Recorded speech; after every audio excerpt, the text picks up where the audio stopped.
Okay, so trying to finish up this Barbara Walters interview. I'm going to try to finish it up. And yeah, let's get after it.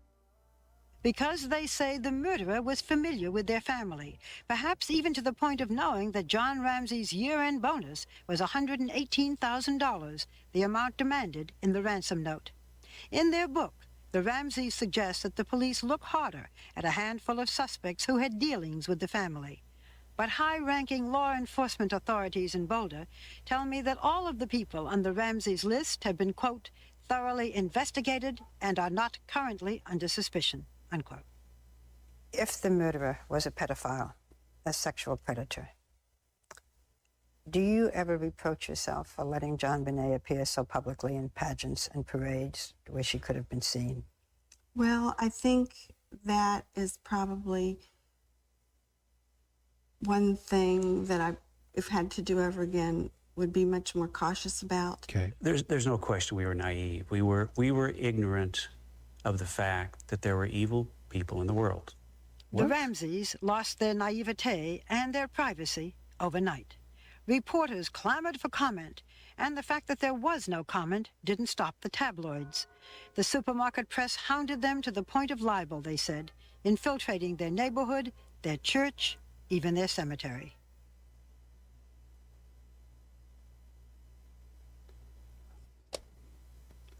Man, John sometimes acts like they're kids. We're adults. We all know about the evil in the world. You just hope it never comes to, like, the better response to that would have been, I mean, obviously you hear it on the news and but you never think that in a town like this it would happen to you. You never think that that kind of person would come to a small town like this. That'd be the response, but to say that we're naive to the evil of the world, you're you're you're you're a naval officer. What do you think that you're there to do, John? What at some point time so at some point in time when the US military when you went into the US military and you learned what you were learning, surely at some point in time you thought to yourself, if they call me, I might have to go to war. Why? Because America thinks that what the other party is doing or the other country is doing is wrong. And by extension, I myself, as a military officer, am saying I need to defend against your wrong. That's not to say that you believe in it, it's just your job, but it makes you aware of the evils that exist. Another thing is, like we said in another analysis, you guys have said that it's an inside job. So this is somebody that you know. This is somebody that you're familiar with. It's not just somebody that's out here doing whatever. This is somebody that you know that would do this. You gave and you continue to tell us that the Boulder Police Department don't know what they're doing, blah blah blah. They're not looking at anybody, but you gave them a list of people that they crossed out and said these people are not responsible at all. So we know that that's a track record that the police have the ability to rule somebody out based on the evidence, based on what they're looking at. That's what the cops do. The cops, and that's how they catch people, and they're able to rule them in or rule them out by saying that's how they're able to rule out John Mark Carr and Gary Oliver by looking at it and saying, you don't know enough about the case. You're close because we released that stuff in the news. You're close, but you don't know enough about this part right here. You just said something contradictory about what we know to be the facts in this case. So the police would be looking at somebody. Now, I'm not saying that the police are never wrong and the police aren't trying to create, a narrative on people or I'm not saying that the police never try to plant evidence. But typically what we tell in some of these murder investigations is that the police withhold information only the killer would know in order to be able to properly and accurately identify the killer. And it's hard because they continue to come back to you and say, man, I understand what you're telling me. I've checked people out and it's not working. But from everything that you're telling me, I can't seem to find anybody other than you guys that may fit this profile. I'm sorry. There's no question we were naive. We were ignorant of the fact. And this is Barbara had to pull teeth. She had to ask directly to get a real response, like knowing that there's somebody out there like this. I mean, my God, automatically, if any of you asked, where like if it was even hinted at like, yo, there could have been somebody who did something crazy or foul to your child, you would have said, dang, man, I wish. Immediately you would have said, man, I wish I would have been more protective of my child. I wish, and I thought to myself, you had hesitations. Typically you have a hesitation. You said, man, I had a bad feeling, or man, I had a bad feeling, but nothing had ever happened. So I didn't know. And wow, I should have listened to my gut. But you guys are like, no, I don't know. And we have to press you directly and say, look, this thing happened. What do you think? For you to finally give us the bare minimum answer. The bare minimum answer. We got to press hard to get that. We haven't even gotten to your thoughts yet on it happening to JonBenet. We get into the point to where John and Patsy are talking about themselves. We were naive. They never say, it hurts me to know that this was happening to my daughter. That's more important.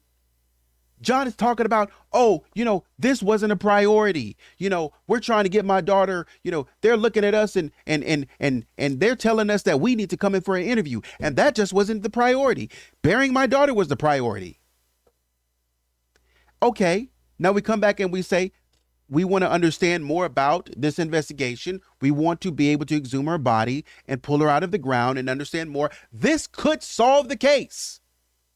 Do you hear me? This could solve the case. That's what they told John and Patsy. And John and Patsy acknowledged that they received the message that this could solve the case. If we can just exhume her body, that's what we were trying to do before you buried her. That's it. We didn't have anything against you guys. We're just trying to see if we could this could help us solve the case.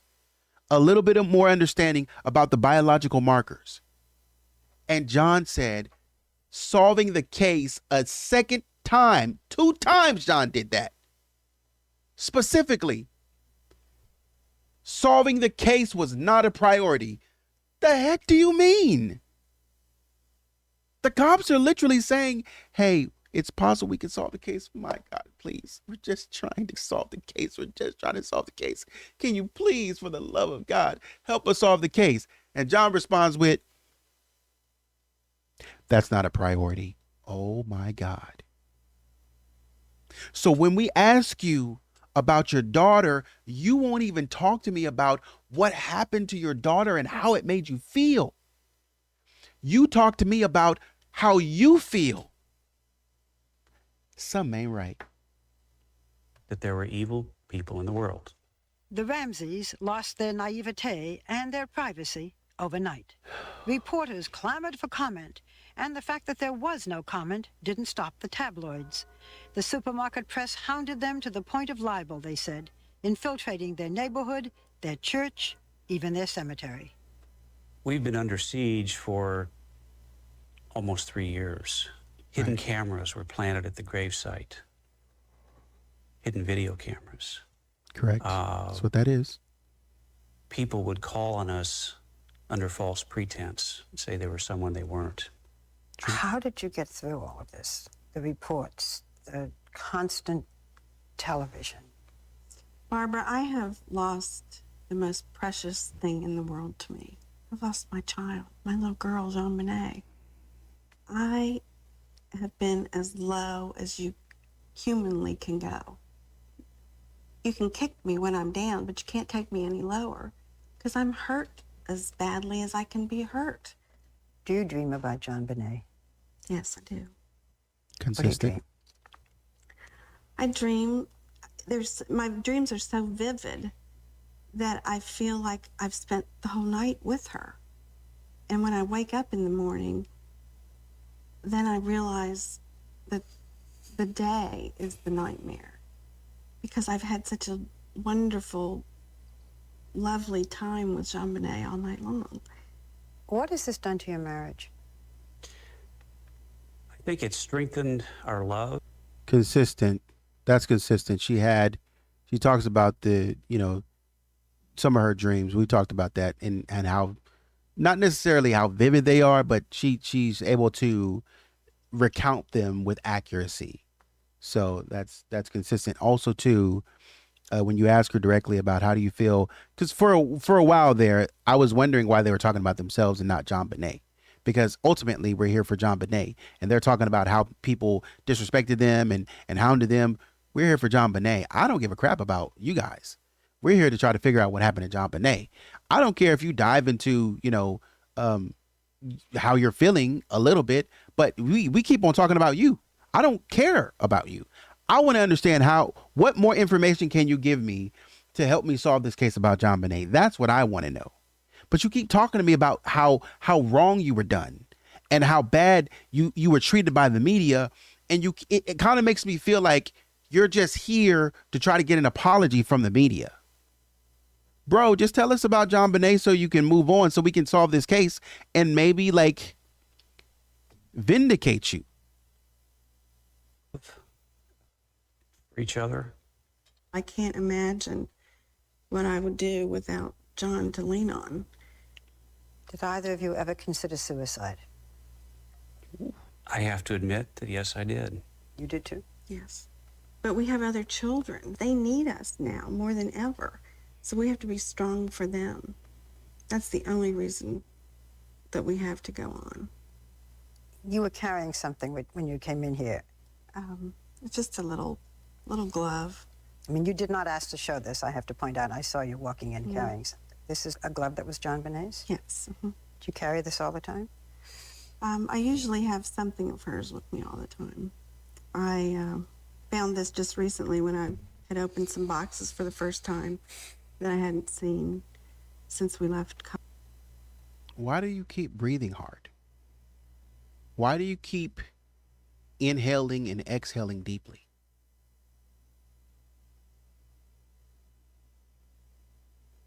And this is how, to me, this is how I know Patsy legitimately loves JonBenet and would do everything in her power to protect JonBenet. That's how I know. Because she does the things outside. Even though some of your answers might be like, what?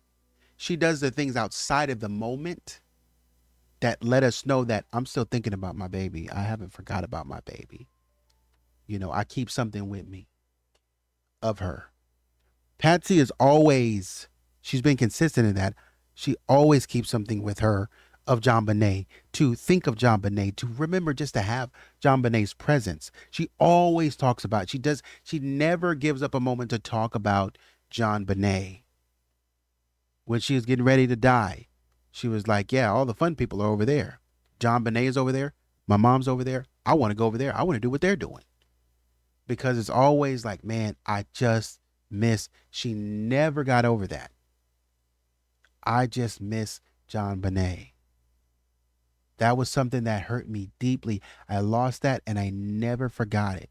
I never was able to recover from that. That took me to my grave. Me losing my daughter, I didn't last that long after that. Patsy lasted 10 years after Patsy had JonBenet go down and she was trying to hang on, but then her mom went down.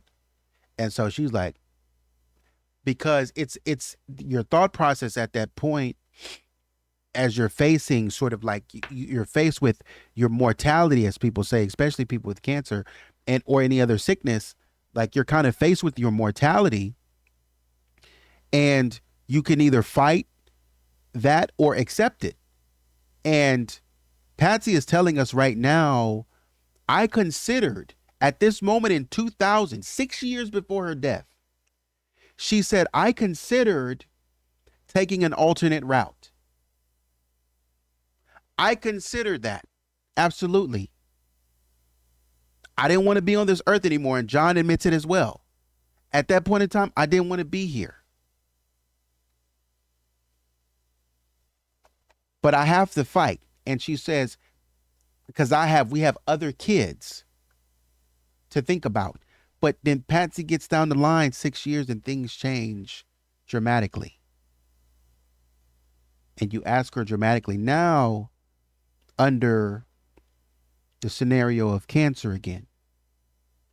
Because remember, she's been through cancer before. And she was able to say, after cancer, I live life more intentionally.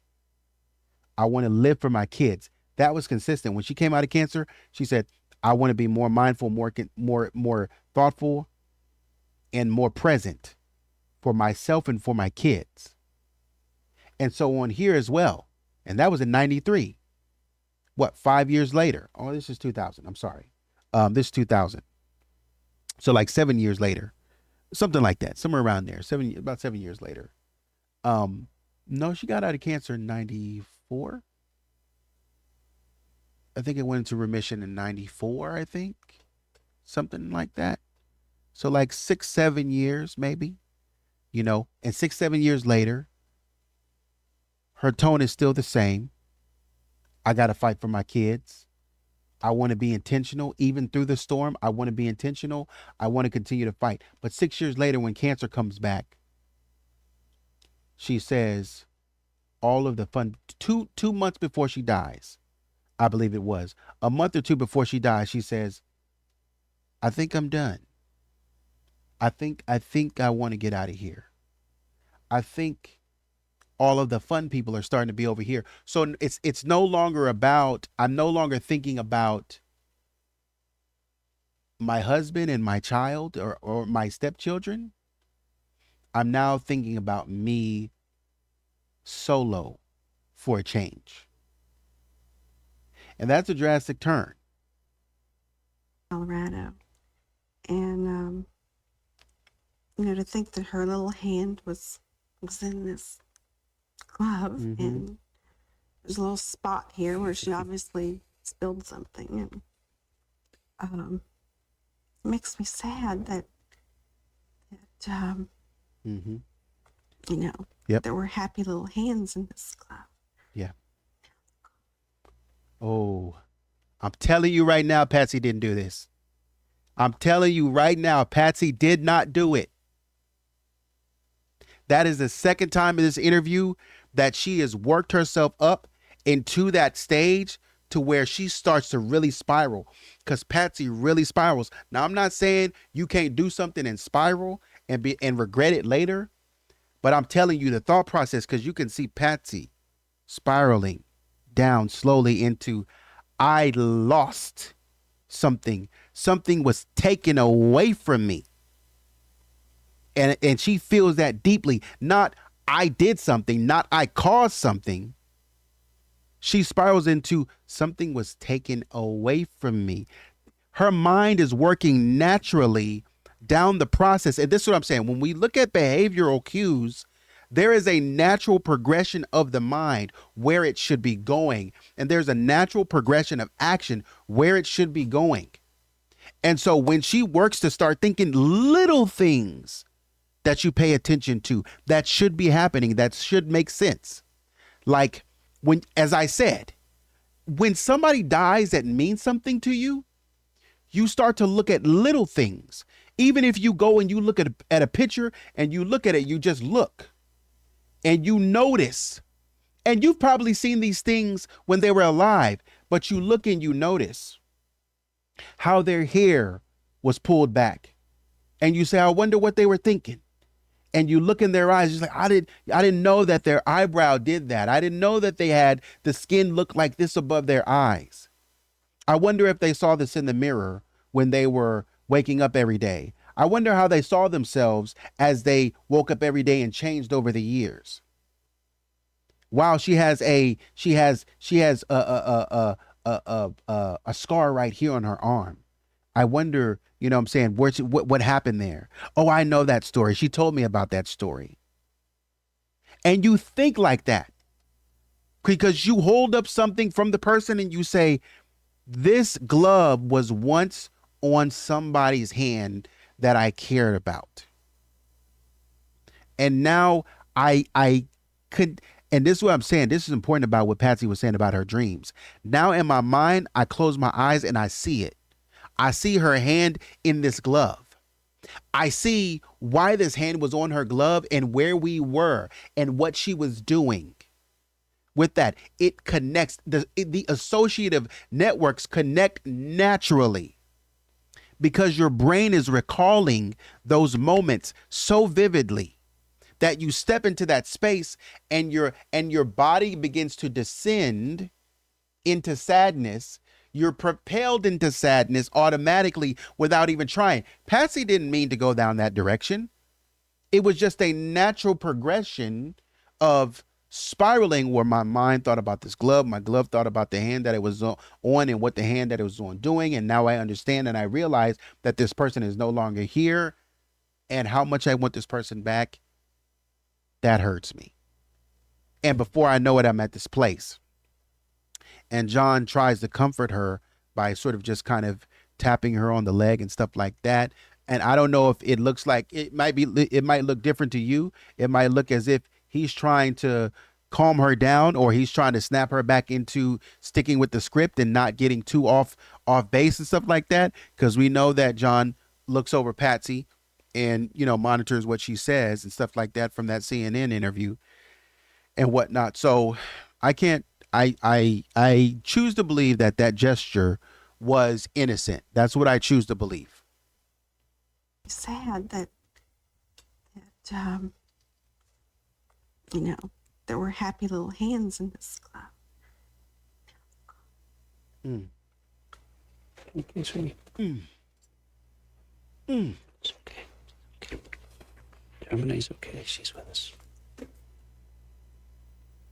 Grieving parents still under suspicion. In 1998, a grand jury began to consider all the evidence. And during those months, John and Patsy Ramsey swore their innocence but prepared for the worst. The grand jury's stunning decision and an indignant father's challenge. You've spent 3 years investigating my family. What are you going to do to find the killer of my daughter? More revelations from the Ramseys when 2020 returns. 2 years after the murder of their daughter, JonBenet, John and Patsy Ramsey were still the chief suspects. Finally, a grand jury was convened to decide whether they should be indicted to face trial for the unthinkable crime. The Ramseys waited month after month, their future in the hands of strangers. For more than a year, a Boulder grand jury heard testimony and considered evidence in the murder of JonBenet Ramsey. Its term and budget were extended to allow for more investigation. The Ramseys were holding their breath. Did you think that you were going to be indicted? We certainly hope not, but we were fully prepared mentally to be indicted and to face a trial. We were prepared to drive to the sheriff's office, turn ourselves in, and be jailed. Burke was with friends. I had signed a custodial agreement that would put Burke in the custody of my brother. We had to prepare in the event the worst happened. The worst did not happen. On October 13th, 1999, the grand jury finished its work, and the district attorney announced that there was insufficient evidence to indict anyone in the murder of JonBenet. Even after the grand jury did not indict you, many still question your innocence. Let me show you a piece of tape, Mr. and Mrs. Ramsey. This is the Colorado Governor, Bill Owens, October 27th, 1999, after the grand jury issued no indictment. If I could speak to John and Patsy Ramsey, I'd tell them to quit hiding behind their attorneys, quit hiding behind their PR firm, come back to Colorado, work with us to find the killers in this case, no matter where that trail may lead. What do you say to the governor? Governor Owens did what should happen to no one in a civilized society. As the chief of his state, he held up his finger, tested the political winds, discarded 13 months of grand jury work, and for political gain said, oh, don't worry, we're going to get him. I would say to Governor Owens, I asked to meet with you before the grand jury was over. I asked to meet with you after the grand jury was over. You've spent 3 years investigating my family. What are you going to do to find the killer of my daughter? I tell you again, John just got lost in what he was saying again.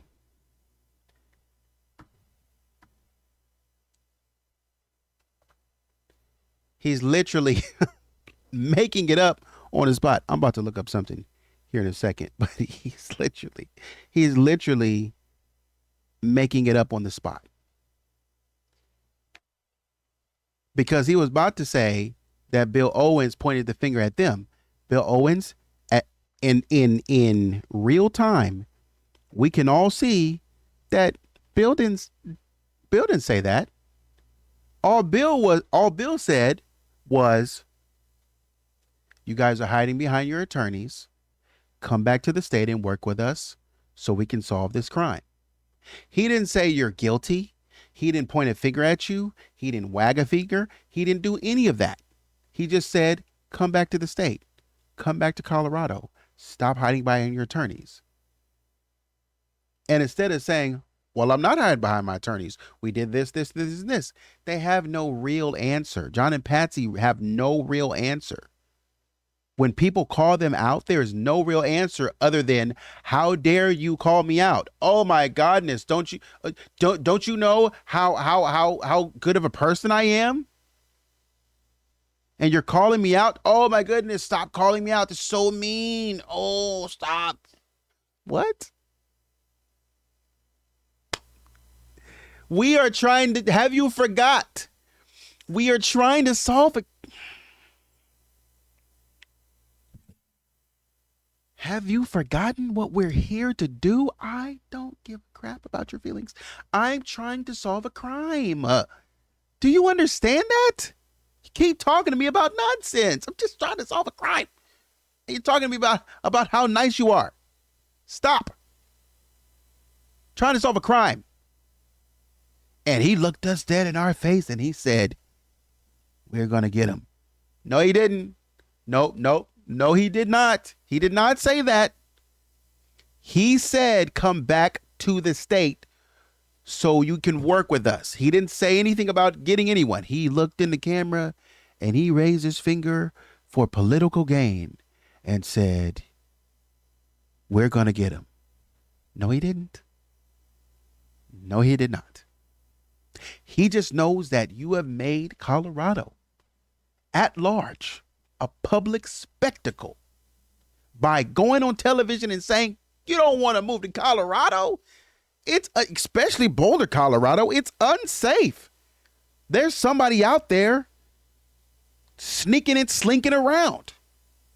What that mean to anybody else? Guess what? If you go on television and you say, oh my goodness, don't go to Columbia, it's unsafe. What do you think people are going to respond by doing? Not going to Columbia. And it's going to take everything you're going to have to show videos. You're going to have to show documented evidence.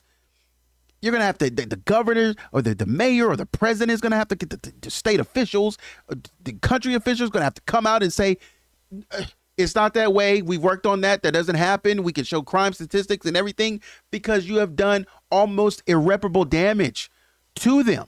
And now they have to prove to people it's not, it just takes you 2 seconds of saying the Boulder, Colorado Police Department does not know how to handle anything for it to also triculate and just fall back on the mayor and the governor.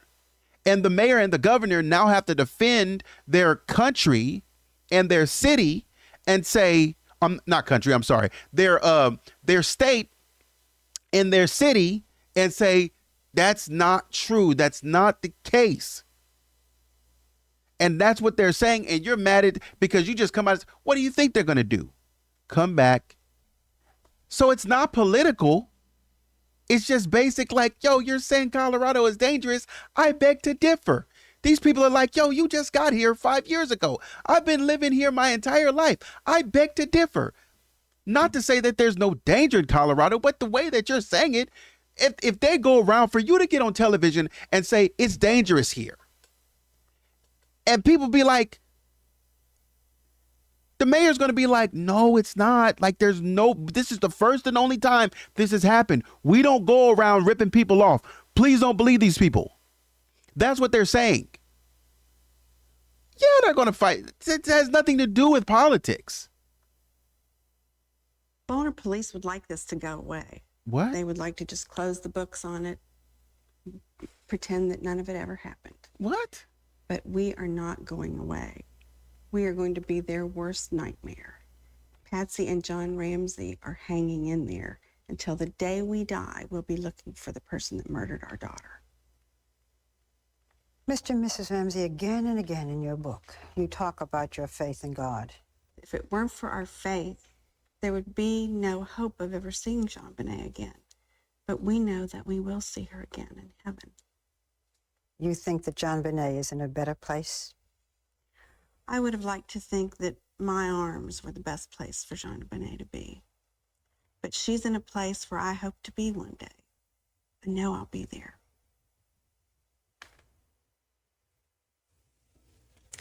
As wide-ranging as this interview was, we obviously weren't able to cover every aspect of the case. The Ramseys go into greater detail in their book, The Death of Innocence.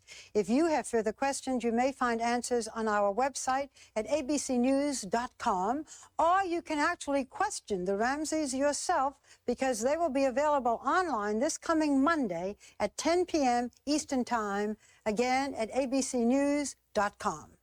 As to the status of the case, Boulder Police and the District Attorney's Office tell me the investigation continues, but primarily part-time. And they say the Ramseys are still, and I quote, under the umbrella of suspicion. In the meantime, John and Patsy Ramsey continue to fund their own investigation. They say they won't consider the case closed until the killer is found. We'll be right back.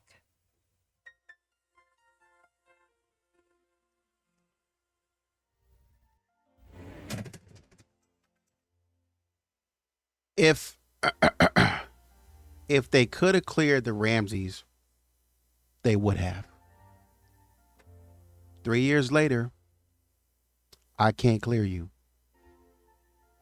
3 years later, excuse me, 3 years later, I can't, I mean, we cleared everybody else. That means something, but we just can't clear you because it's too much stuff. And that's coming from FBI intelligence. The more I study this case, because at first when you study it, you know, things sound believable. You know, what John and Patsy say, it sounds believable. But the more you study this case, and it's ridiculous, but you tend to hear and see as you study their interviews and you study the autopsy and you look at the inconsistencies, you see it's a little weird, you know, because you guys are saying this and, you know, how you feel is how you feel. That's fine. But what you're saying doesn't match up with what's here in the autopsy report. What you're saying does not match up with what's here in the police report. Obviously, we know the cops could be untruthful. We get that. We understand that. But just on basic things in the investigation, even the autopsy and the evidence that's found in the home. And when you ask the Ramseys about certain things and they don't really have an answer, it just kind of goes all over the place. And this is not the first. It's not just here. You know what I mean? It's not just here in interviews.